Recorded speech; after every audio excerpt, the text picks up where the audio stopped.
Good evening, and welcome to the Spring 2019 University of Tulsa College of Law hooding ceremony. At this time, I would like to invite University of Tulsa Chaplain Jeffrey Francis to offer the invocation for our hooding program this evening. Thank you, Dean Inzeroth. Let us join our hearts in prayer. Gracious God, we thank you for calling us here this evening to celebrate and honor the spring 2019 graduates of the College of Law. We pray your Spirit's presence be with those who receive their hoods or awarded their degrees this day. May our time together be directed by your hand, filled with joyful smiles and warm hearts, touched by the solemnity of ritual. Today is truly a day of thanksgiving, of deep gratefulness, O God, for your guidance in bringing us to this place at this hour for this joyous occasion. To you, O God, we pray, our Creator, Redeemer, and Sustainer. Amen. Please be seated.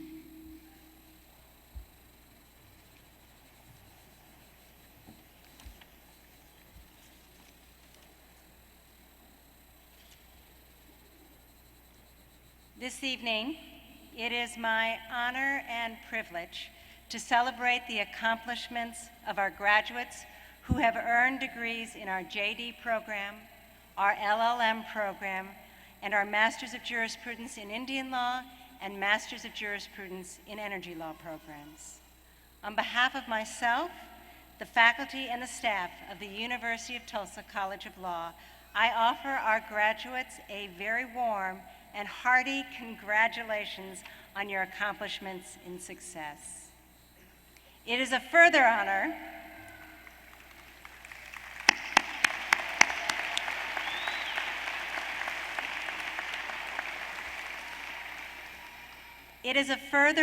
to welcome our graduates' friends, family, and supporters who are here with us this evening, many of whom have traveled significant distance to be with their graduate tonight. This moment, this graduation celebration, includes not just our JD, LLM, and master's graduates, it also includes all of you. This moment for our graduates could not have happened without your support and sacrifice.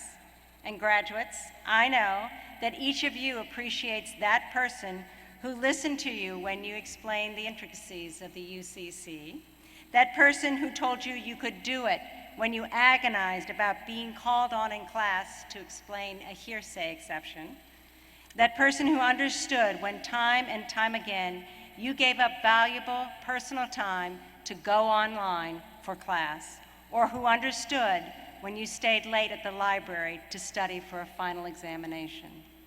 All of those in your life who cheered you at every goal achieved, every honor won, who listened when you worried, who helped you when you stumbled, those folks who welcomed every success, every triumph, letting you know that you can do it. When you walk across the stage tonight to receive your hood, you walk not just for yourself, but for all of those who are here with you this evening, either in person or in spirit. Graduates, I think it is only appropriate that you stand now, try to find your friends, your family, and supporters in the audience, and give those who are here with you tonight a big round of applause.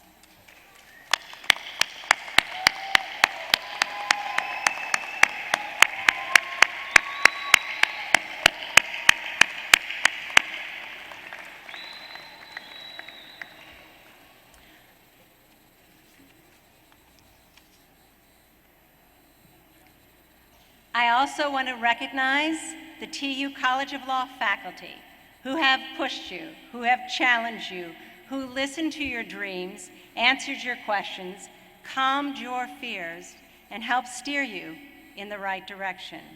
I especially want to recognize Professor Rex Zadalis, who will be retiring at the end of this month. Professor Sedalis is an exceptional professor who has trained hundreds, if not thousands, of TU law graduates in the fields of property law, land use planning, international business transactions, international energy and natural resource law, and real estate transactions. And I know many of you here this evening had Professor Sedalis. Professor Sedalis is an esteemed member of our Sustainable Energy and Resource Law program, and he has been involved in multiple professional and student organizations addressing energy and international law issues. Professor Sedalis is also a prolific and highly regarded author of books and articles on complex issues of energy and international law and related transactional issues. Professor Sedalis could not be here with us tonight, but on behalf of all of us who have had the privilege of serving the College of Law with Rex, we deeply appreciate his wisdom, his good counsel, his good cheer, his friendship, and his constant kindness. He will be missed by all here, and we wish him well. To our graduates, this is a momentous day. You have studied hard, and you have succeeded. You made the choice every day to commit yourself to earning your JD, your LLM, or your master's in jurisprudence degree. Many of you have formed important friendships that will last a lifetime. One of the greatest strengths of the University of Tulsa College of Law is our people, our faculty, our staff, and our students.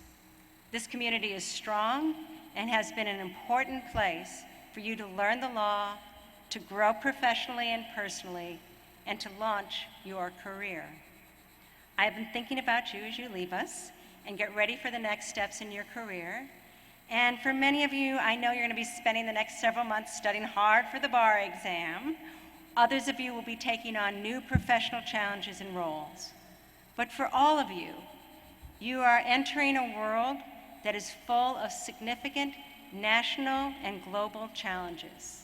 And in times like these, people turn to lawyers, to judges, to leading professionals. Affiliability will soon move to your shoulders. Taking on responsibilities of leadership, large and small, is something you have trained to do. You are at this moment because you are someone who can step into a leadership role. You are someone who can take on for your state, for the nation, and beyond our borders. As you move forward, beginning your legal career, professional life, as you start to take on professional leadership and responsibility, hold on to those values that are important to you. Adhere to the principles of integrity, of graciousness, openness, and hard work. Welcome and embrace the questions and challenges, the adventures of your career. For those of you being awarded a JD or an LLM this evening, and for our students being awarded the Master's in Jurisprudence degree, it's the value of character, of showing up, of working hard, being curious, listening and responding that are critical to your success. And I know you possess these traits because these characteristics, your grit, your determination, your intellectual talent, your ability, and your curiosity got you to this celebratory moment tonight. And I know that I, for one, am looking forward to what you take on and do next. This evening's hooding speaker is someone who stands for these very values and ideals. Sworn in as the 40th mayor of Tulsa in 2016, Mayor G.T. Bynum is using data-driven outcomes to bring people together through innovative programming and resident engagement. Mayor Bynum's focus on public safety, community development, fiscal stewardship, and creating a more equitable and welcoming city for all Tulsans is transforming the city of Tulsa into a world-class and globally competitive city. Mayor Bynum's vision has led to the successful recruitment of two of the largest employers in the history of Tulsa, while outpacing cities throughout the country in job growth. Mayor Bynum continues to receive national recognition for his work in implementing one of the most comprehensive community policing programs in the nation, opening the greatest park gift in American history, and creating new programming such as A Better New Way, New Tulsa Initiative, and the Resilient Tulsa Strategy, programs aimed to improve outcomes for our residents. In a career ingrained in public service, Mayor Bynum has worked in the United States Senate for 2 senators. He has served 8 years as Tulsa City Councilor prior to being elected mayor. As a native Tulsan, Mayor Bynum and his wife, Susan, a 2017 graduate of the University of Tulsa Law School, are the proud parents of Robert and Annabelle, the 6th generation of Bynums to call Tulsa home. It is an honor to be able to welcome Mayor G.T. Bynum to the podium.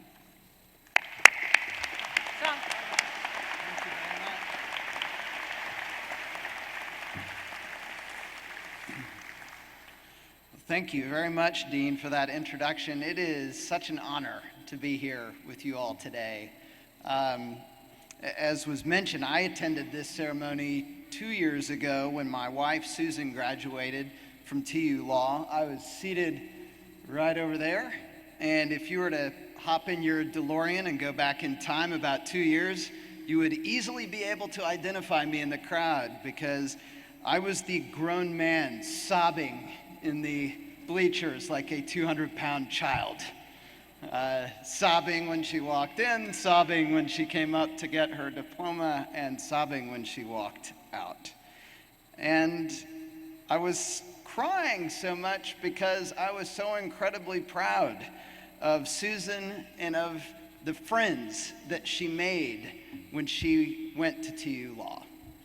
As her husband, I had a front row seat to that experience, and I saw the friendships that she made, that she really forged with her classmates. I heard about the incredible teachers whose classrooms she was lucky enough to find herself in. But most of all, I saw how hard she worked to earn her law degree from the University of Tulsa, how hard her friends worked, and I know how hard each of you worked. When you love someone, I found that it's incredibly moving to see them work so hard toward a goal and then achieve it. And there are a lot of people here today who are just as proud of you as I was of my wife. People who know how hard you worked and who helped you along the way. What I want to visit with you about today is your future. After years of college, followed by years of law school, you've spent a lot of time having your next steps prescribed for you. Where you needed to be, on what days and at what times, depended on a schedule that was established by the university. You knew what you wanted to accomplish. People told you the steps to take to accomplish it, and you worked towards it, and evidently you accomplished it. But what do you want to accomplish now? Well, to pass the bar. Sorry to be the person to remind you about that on this lovely day. Have a great summer studying for that. No pressure at all. But after that, after the bar, what do you want to do with the rest of your life? For many of us, there's a lot of pressure to know where you're going to be in 10 years and to have a plan to get there. And with that comes a lot of pressure today. If you're going to make partner in that firm, first you have to be hired by that firm. But what if you weren't? If you're going to be on the Supreme Court someday, you've got to get that clerkship with that particular judge. But what if you didn't? For all your life in school, there have been prescribed steps, boxes to check along the way as you work towards goals that you want to achieve. But the rest of your life will not be that straightforward, and that's a good thing. Setting long-term goals creates a useful framework for making decisions, but rigidity in the presumed tactics that you have to follow to achieve those goals can get in the way of enjoying the variety of your life as you experience it, and can often limit you from achieving your fullest potential. To help explain what I'm trying to convey, I want to tell you 3 stories. The first is about a woman named Sandy Day. She graduated 3rd in her class from Stanford Law School, finishing just behind future Chief Justice of the U.S. Supreme Court, William Rehnquist, and somebody else whose name has been lost to history. She was smart and accomplished and hardworking, but at a time when women were only starting to break into the legal profession, she was turned down for every single legal job she applied for out of law school. One firm, was kind enough to offer her a job as a secretary. Now, she could have bemoaned the unfairness of it all and gone back to the ranch on which she grew up. Her dreams for her career could have stalled before she even got out of the gate. Instead, she took an unpaid job as an assistant county attorney for a little while. And when she finally got her first paying job as an attorney, it was on the other side of the Atlantic Ocean in Europe. Apparently, the United States government was more open to hiring women attorneys in Germany than they were back in the United States. When she finally returned home to the U.S., she formed a two-person firm in a shopping center. Now, this does not sound like the start of a legal career that would go on to change American history, but it did. A few years later, she was elected to the Arizona State Senate, and a few years after that, she became the first woman to lead the majority of any legislative body in the United States. When her friends approached her about running for governor of Arizona, she declined it. But a few years after that, she agreed to a much more historic job. Sandra Day O'Connor became the first woman to serve on the United States Supreme Court. Now, on the eve of December 10th, 1914, Thomas Edison received word that a massive explosion had occurred at his lab in West Orange, New Jersey. 10 different buildings were engulfed in flames, and around 8 different fire departments arrived to fight the fire. But because of all the chemicals that were in the plant, the inferno only grew with intensity. Ultimately, over $23 million in today's dollars worth of damage was done. Prototypes were lost and products destroyed. Most of it was uninsured. Edison ran to the scene with his son, and for the rest of his life, the son would remember his father's reaction. Watching the years of his work literally go up in flames, Thomas Edison did not weep or crumple to the ground in despair. Instead, he turned to his son and said, "Go get your mother and all her friends. They'll never see a fire like this again." Later that evening, talking to a reporter, Edison said, "Although I'm over 67 years old, I'll start all over again tomorrow." And he did. Edison rebuilt, and within 3 weeks, the plant was up and running again, and in the next year, his lab produced over $10 million in revenue. The last person I want to tell you about has an important day in his life, and it was Valentine's Day of 1884. On that day, Theodore Roosevelt was a young state legislator on the rise.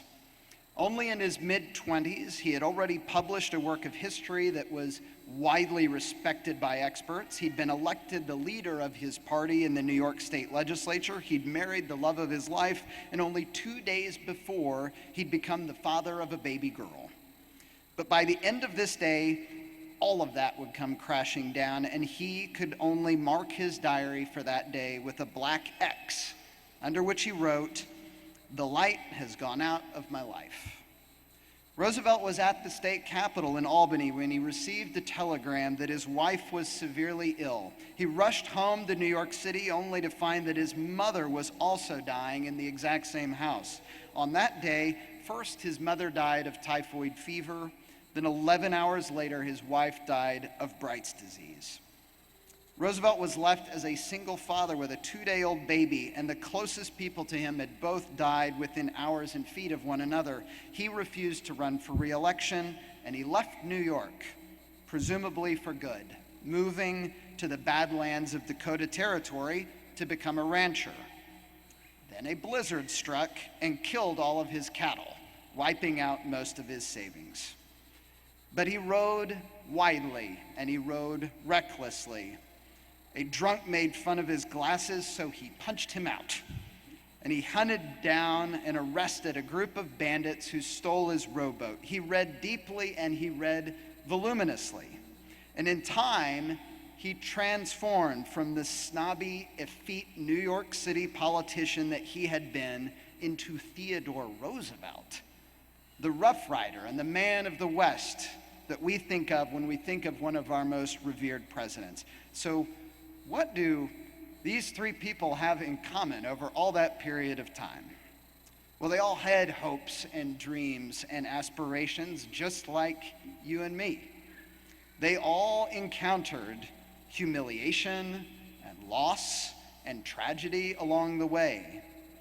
But their lives are testament to that old and true Stoic philosophy that it's not what happens to us that matters, but how we respond to it that ultimately determines where our lives go. No one will live the life that you lead. Yours will be the only one of its kind in all of human history. So take each day as it comes and make the most of it. That day is the only one in your power to influence. Don't spend so much time worrying about tomorrow and the prescribed steps to achieve what others have already done. You can still achieve the dreams that you have for your life, but you're going to achieve them in your own way. And I am excited to see you do it. Congratulations to each and every one of you, and rain came. Thank you.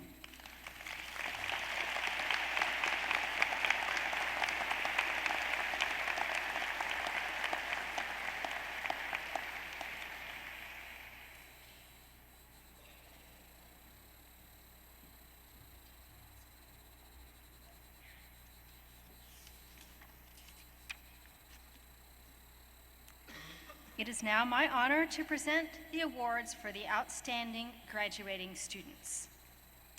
Our first award tonight is the Martin Fellows Smith Award. This award is presented to a graduating student designated by the faculty as the most outstanding student in the College of Law. Scholastic average and exhibited qualities of leadership are considered. The 2019 recipient of the Martin Fellows Smith Award is Robert McClendon. Robert, please come accept your award.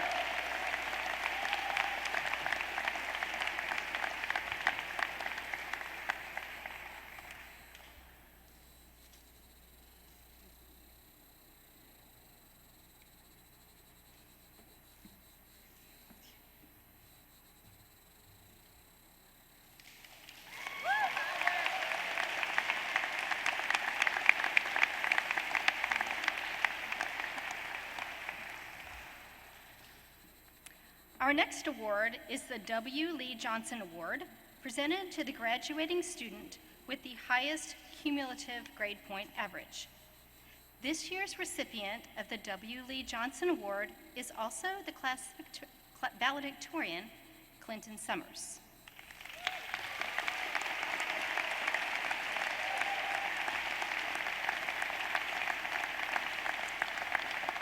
Clint Summers serves as articles and research editor for the Tulsa Law Review. He is the recipient of the Oklahoma Bar Association's Outstanding Law Student Award. He was awarded third place in the Justice John B. Doolin Sovereignty Symposium Writing Competition. Clint has earned the College of Law's Native American Law Certificate. He is ranked #1 in his class and has received 7 Cali Awards for obtaining the highest grade in those courses. Clint is the author of Rethinking the Federal Indian Status Test, a look at the Supreme Court's classification of the freedmen of the 5 civilized tribes of Oklahoma, published in the American Indian Law Journal in December 2018. He has worked as a summer clerk for the Tulsa law firm of Gable Gottwals and the Denver firm of Davis, Graham, and Stubbs. He has interned for District Judge Gregory Frizzell and for Judges Stephanie Seymour of the 10th Circuit Court of Appeals. Following his graduation, Clint will clerk for District Judge Claire Egan, and in the fall of 2020, Clint will begin a clerkship with the United States Court of Appeals for the 5th Circuit. Clint, please come and accept your award.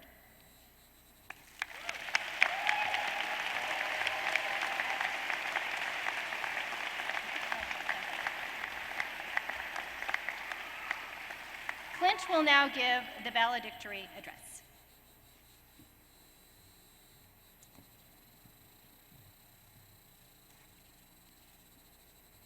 Good evening, class of 2019. It's an honor to speak to you tonight in front of your friends and family. I could not have imagined graduating with a more talented group of people that I have the privilege of calling my colleagues. The past few years, I've come to know most of you and greatly appreciate the depth of your intellect and work ethic. It is sad to put an end to this chapter of our lives, but I'm excited to see what is in store for all of us. I want to speak briefly to you about the meaning of success. We are fortunate to have attended a school with an excellent track record of public service, located in a mid-sized city that offers many opportunities positively to affect our community. Many of us will choose to work in district attorneys or public defenders' offices for legal aid or a similar public interest organization. The past 2 years, almost 30% of our class took public service or government positions. The class of 2017 ranked 14th in the nation in terms of graduates who took these types of positions. For those of us that go into the public sector, there are ample opportunities in the Tulsa legal community to get back with your time. The benefit of this privilege is the subject of my speech tonight. Success is a word defined differently by different people. Most people define success in terms of living comfortable lives and moving up in the world. But I challenge you tonight to define success this way. Define success in terms of both your relationships as well as the amount of time and effort you spend investing in your community. I had the privilege this semester of working with a talented second-year student representing a victim of domestic abuse. Neither of us were paid a dime for our time and for our work. In fact, we paid the university to represent the client because we were enrolled in clinic. But I can tell you that I experienced more satisfaction representing this client and helping her obtain justice than I ever have working for a paycheck prior to law school. Model Rule 6.1 of the American Bar Association recommends lawyers render at least 50 hours of pro bono legal services per year. If every one of us fulfilled this calling, we would provide 4,450 hours of free legal services per year. This is a game changer. We live in a community of haves and have-nots. It's no secret that a large portion of Tulsa lives in poverty and suffers from a lack of justice. You wouldn't know this just by touring the Gathering Place or South Tulsa. We have high rates of crime, homelessness, evictions, and unemployment. On top of that, we live in a state that incarcerates more of its citizens than any state in the country, in a country that incarcerates more of its citizens than any country in the world. So, while there's much to celebrate, and I commend Mayor Bynum for all he's done for our city, we must continually improve. And you and I can create change together by the way we define success and the way we allow success to influence our values.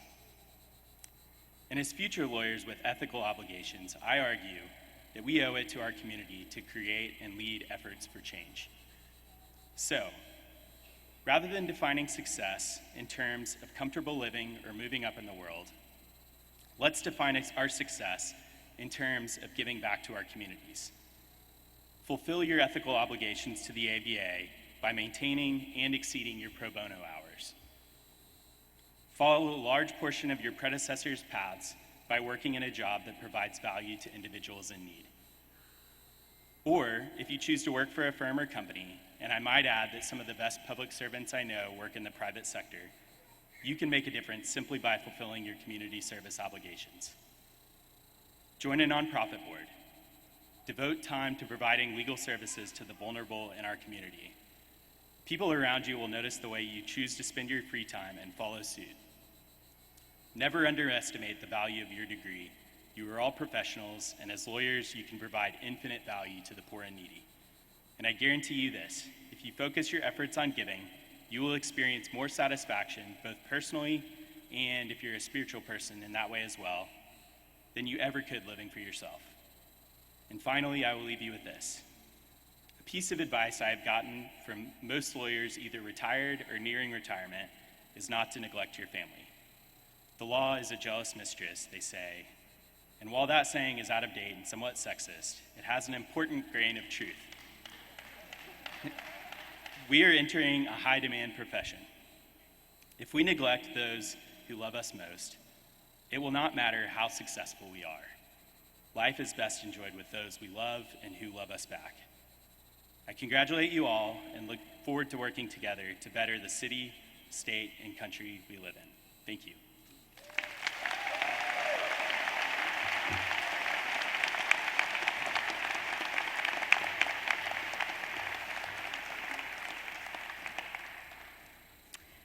The graduation remarks will now be given by the Student Bar Association President, LaShandra Peoples-Johnson.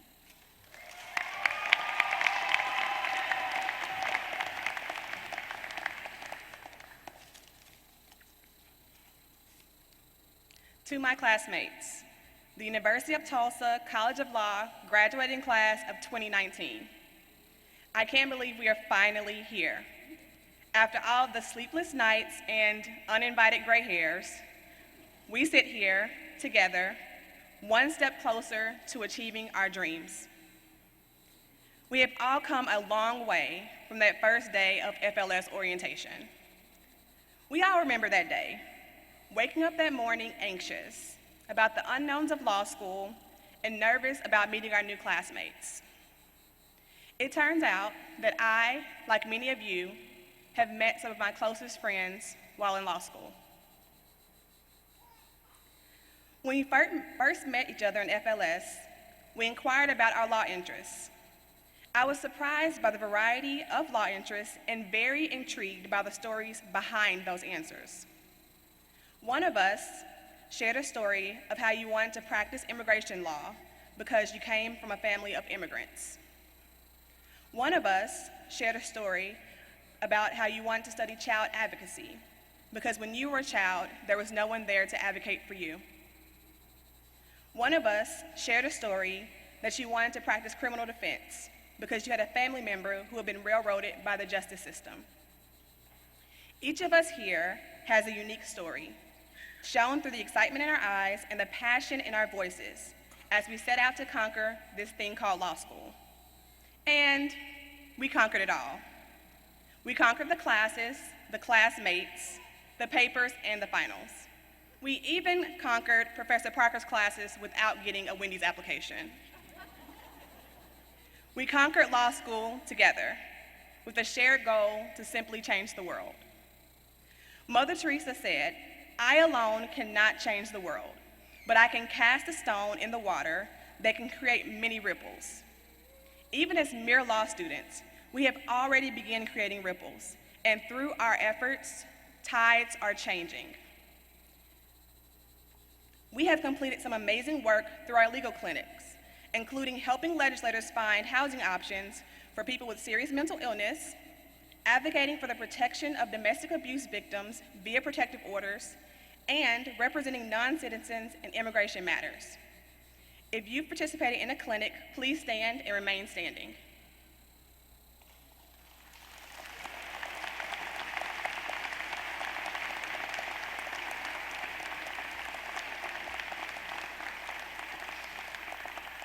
We have also traveled to Karnes City, Texas, to help provide legal support to women and children seeking asylum in the United States. If you have traveled to Karnes, Texas, please stand and remain standing.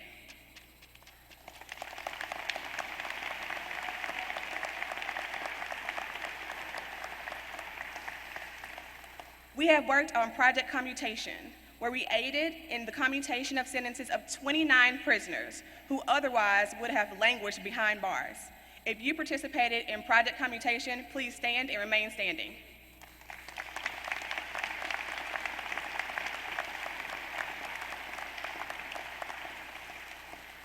We have assisted with the Tulsa Expungement Expo, which nearly 1,000 individuals attended in hopes of having their criminal records expunged. If you assisted with the Tulsa Expungement Expo, please stand and remain standing.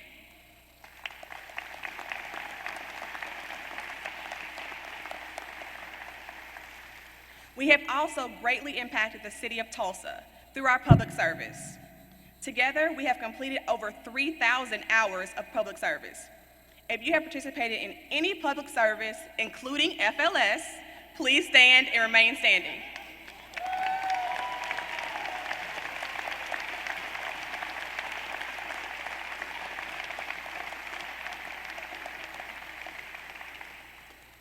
Family and friends, please know that the late night studying and missed celebrations were not in vain.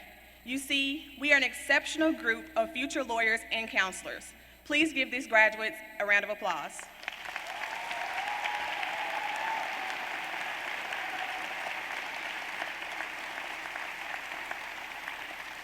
Classmates, you may be seated. As we wrap up this journey together, I charge you to remember your journey. Remember why you applied to law school. And as we veer onto our different paths, remember the passion that fueled you through law school. Remember your journey. For me, my journey was quite unique. It seems like it was just yesterday when I spoke to my husband about quitting my six-figure job in corporate America to start law school.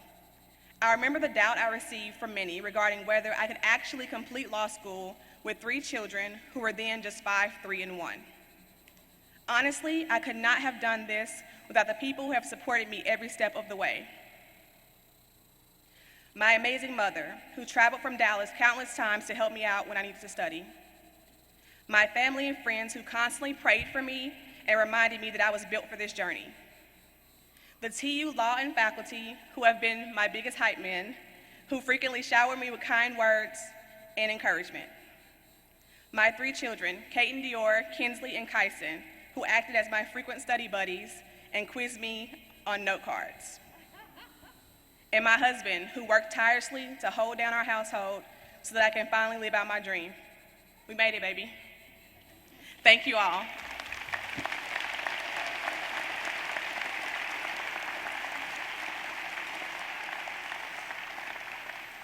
To my classmates, there is not a finer group of students that I would have rather shared this law school experience with here at TU. TU Law has molded our abilities to perform in high-stress situations, for example, Professor Buchan's Socratic method, allowed us to develop a diverse way of thinking, and ultimately prepared us to be most effective in the legal field. Whether we've shared a hug, a laugh, a cry, a simple smile, a handshake, or just a pencil, we've played roles in each other's law school experience. As we move forward on our prospective journeys, I have no doubt that our paths will cross in the future. When our paths do cross, my hope is that we are all in fields of law that follow our passions and our stories. As for me, my passion has always been to drive change, fight for justice, and be the voice of those silenced by injustice. And that's exactly what I plan to do once I graduate and, of course, pass the bar. Thank you for allowing me to serve as your 2018-2019 Student Bar Association President. It has been my honor to work with each of you over the past year. Together, we have officially conquered law school, and together we will conquer our shared goal. TU Law Class of 2019, let's get out here and change the world. Thank you.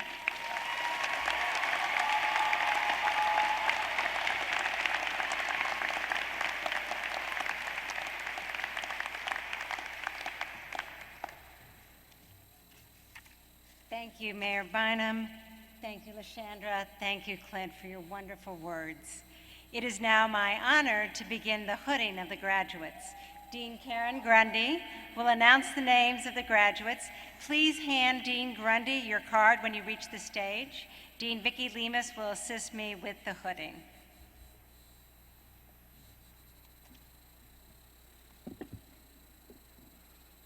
Our first graduates are receiving the LLM in Energy and Natural Resources Law.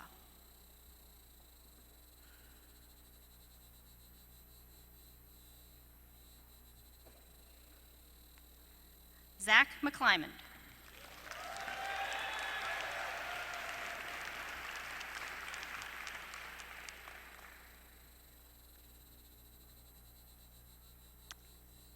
Peter McVeary.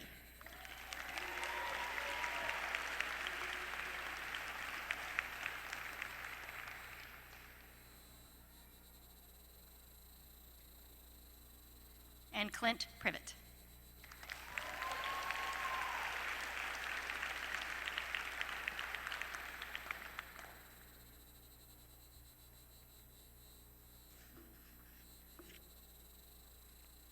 Our next graduate is receiving the LLM in American Indian and Indigenous Law, Connor Patrick Cleary.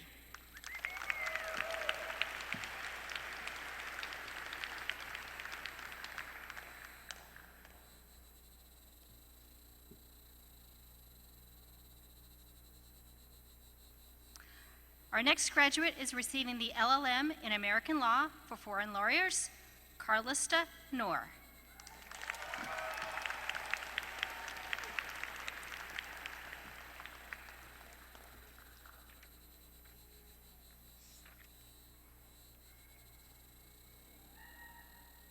Our next graduates are receiving the Juris Doctorate degree, Leslie Briggs.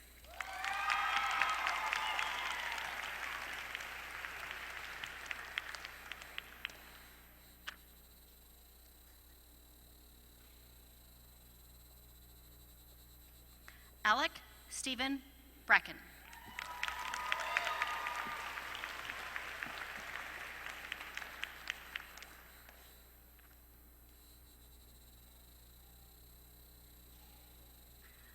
Violet Rush.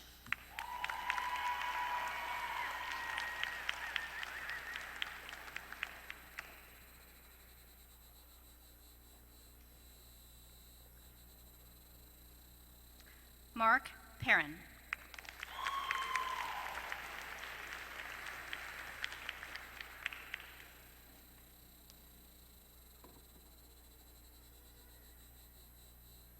Aaron William Wright.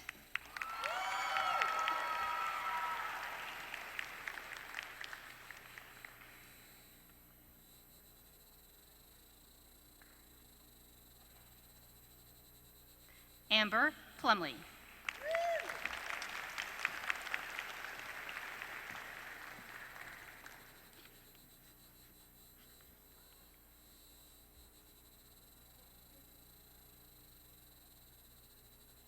Kathleen O'Donnell.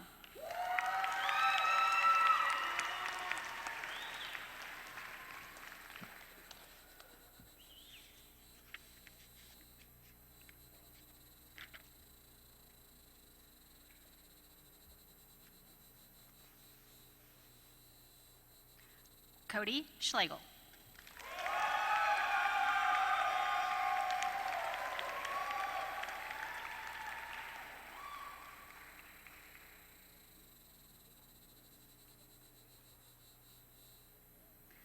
Lauren Trice McClymont.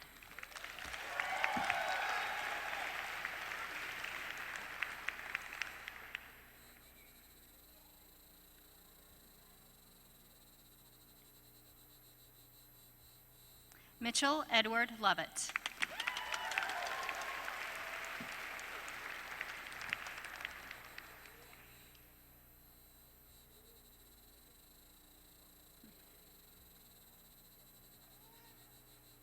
Demi Allen.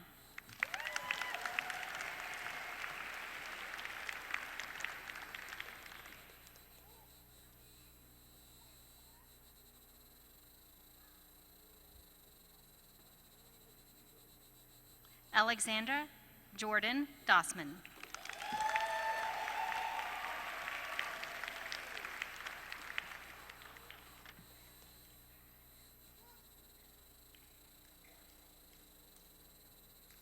Connor Brittingham.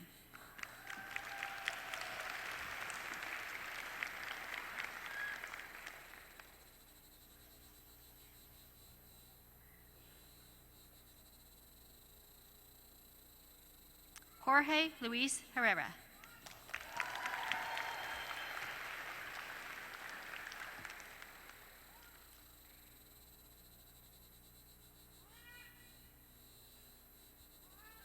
Gabriel Dunbar.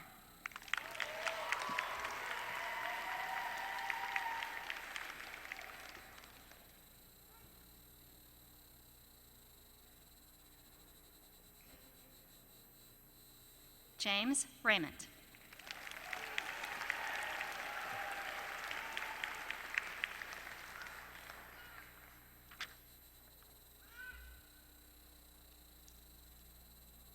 Alex Alabasi.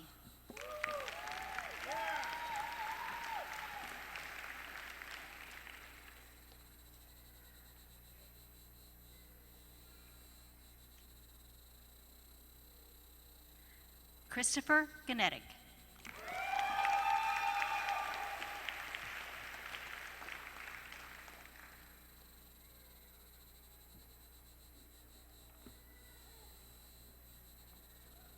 Shay Bilby.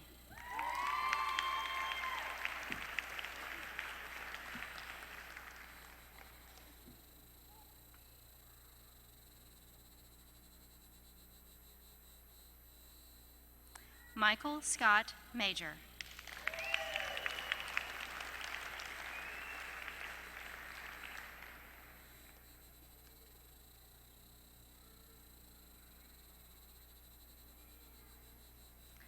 Lori Merwane.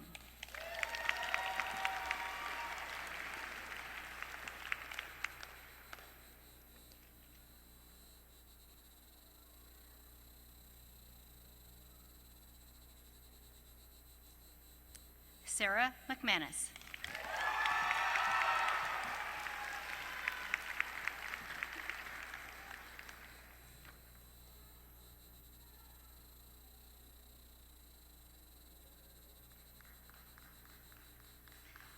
Casey Ann Fry.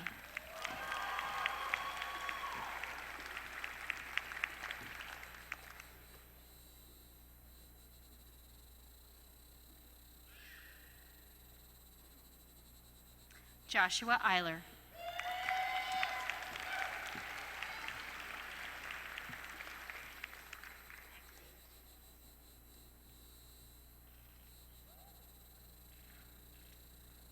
Cheyenne Meckley.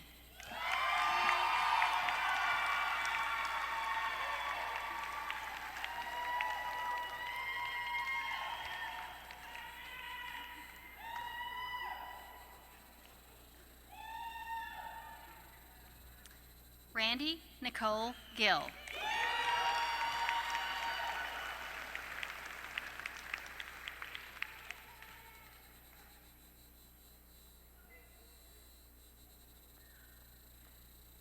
Chandler Michelle Moxley.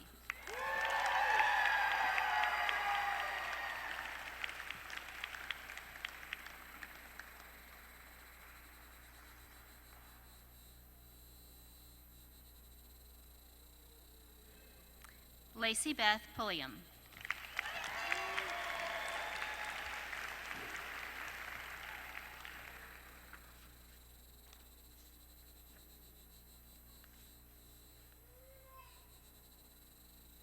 Dallas Jones.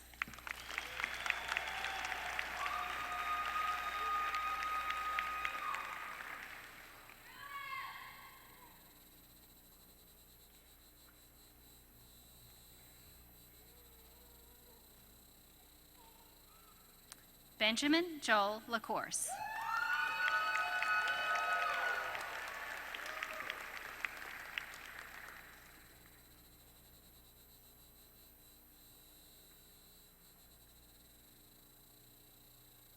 Chase Jerson.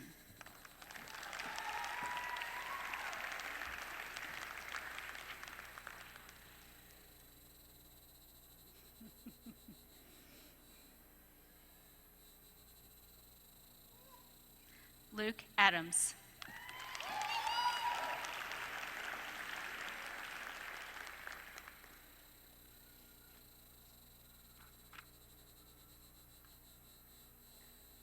Austin B. Ernst.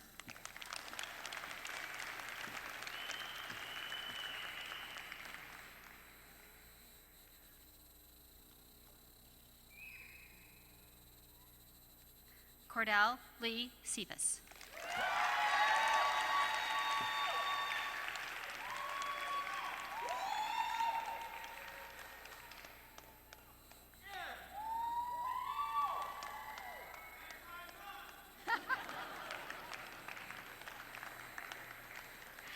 Randy Joe Lee Rymont.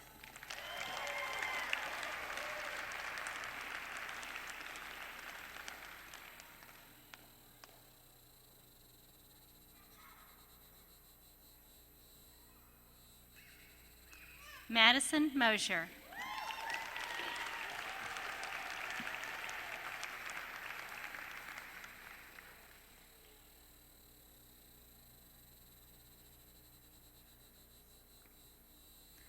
Megan Hilborn.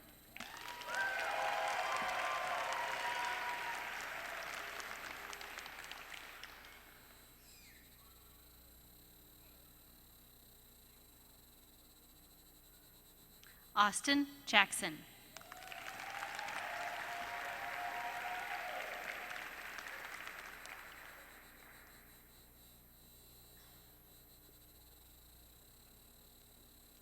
Richard Sun.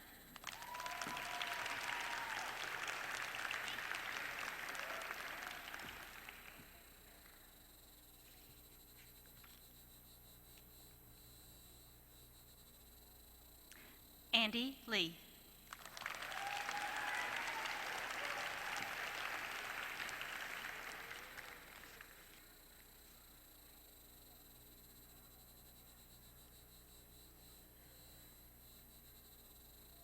Houston Wells.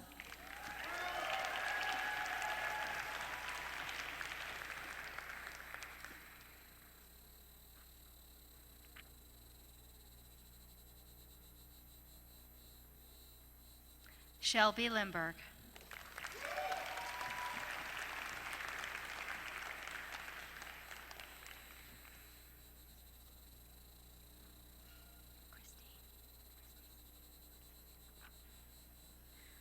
Morgan Christine Vaughn.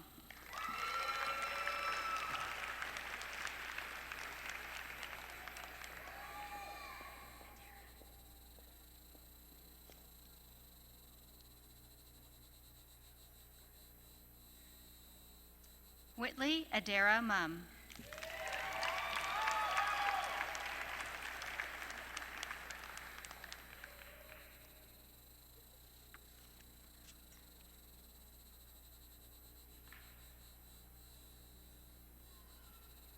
Samantha Berry Tober.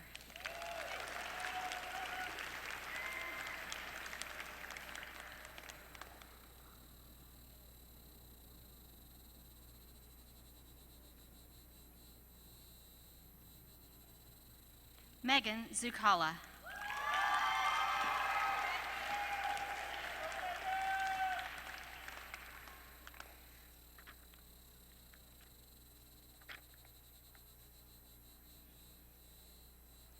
Allison Rebecca Hausner.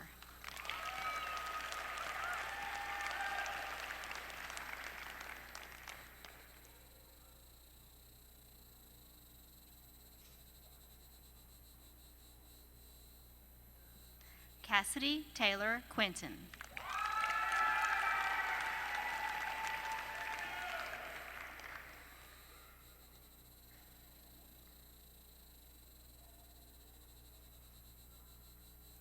Elissa Ray Stiles.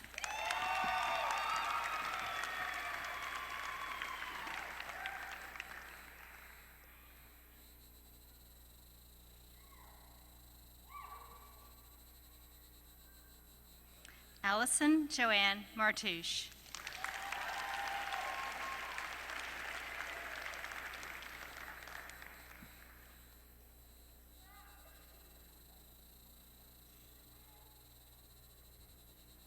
Robert McClendon.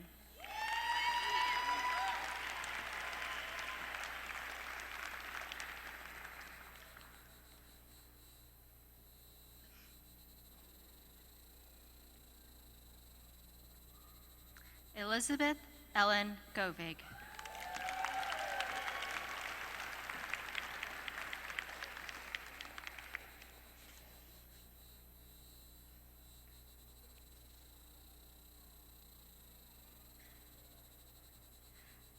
Kaya Kennedy.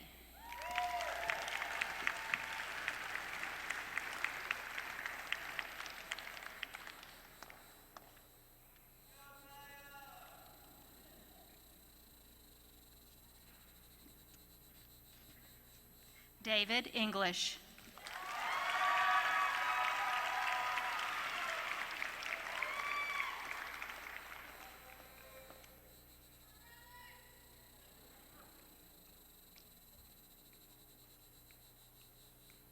LaShandra Peoples Johnson.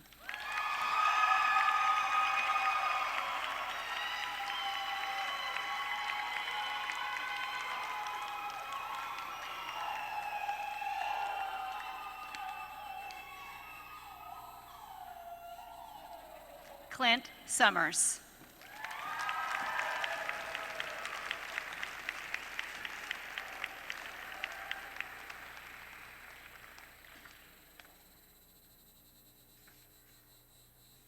Our next graduates are receiving the Master of Jurisprudence in Indian Law. Audrey Bethel.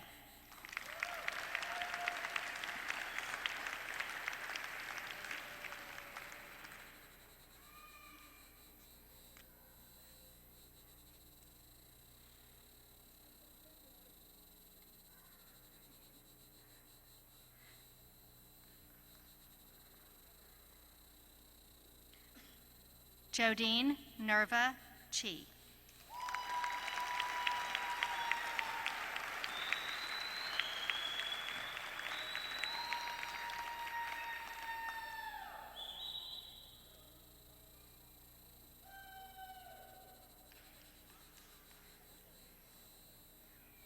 April Atterbury.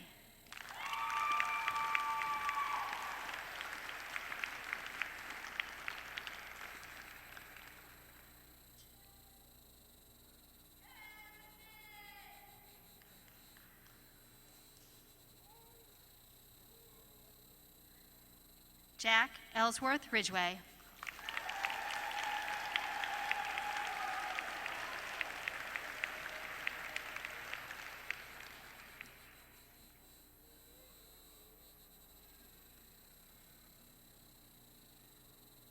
Our next graduates are receiving the Master of Jurisprudence in Energy Law.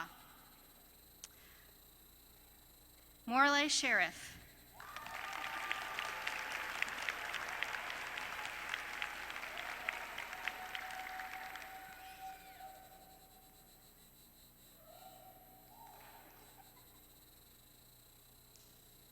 Vincent Kuchara.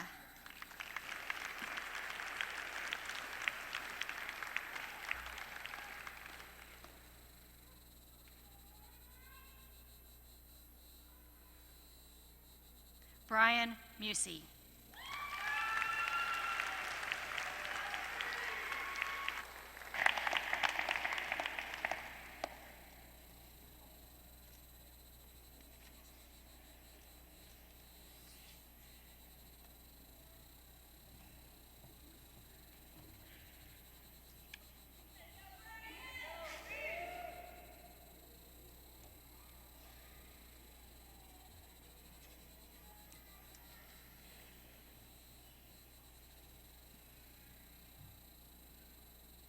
Congratulations to the class of 2019.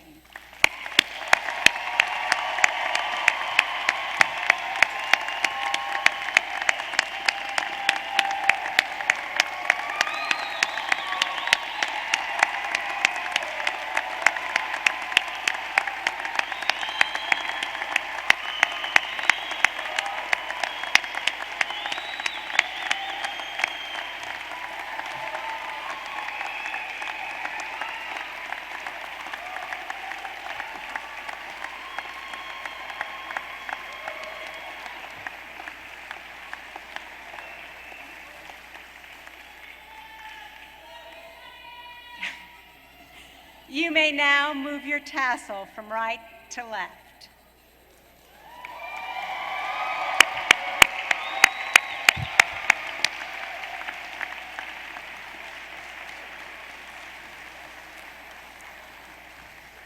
After the ceremony, please join us at the graduation reception that will be held at the College of Law in what's called the Pit. For the guests who have not visited the law school yet, the Pit doesn't look like a pit any longer. Really, it's a very warm, inviting space where we hope you'll share a few moments with us this evening. I would now like to invite Chaplain Francis to lead us in the benediction, from which we will recess to the reception at the College of Law.